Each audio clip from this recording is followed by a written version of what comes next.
Ini apa jenisnya? Iguana Colombia. Ragam hewan peliharaan ini tampil bersama pengasuhnya di Banda Aceh Pet Festival beberapa waktu yang lalu.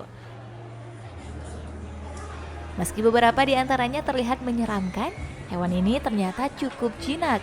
Seperti halnya biawak dan ular piton yang satu ini. Coba dipegang Bang. Itu apa namanya Bang? Ularnya? Event ini sendiri diselenggarakan Animal Lovers Banda Aceh, Cat Lovers Banda Aceh, Owners Sugar Glider Aceh, dan juga Lingkar Satwa. Layaknya atlet, hewan-hewan peliharaan ini bersaing tampil dengan jenisnya untuk menjadi yang nomor satu.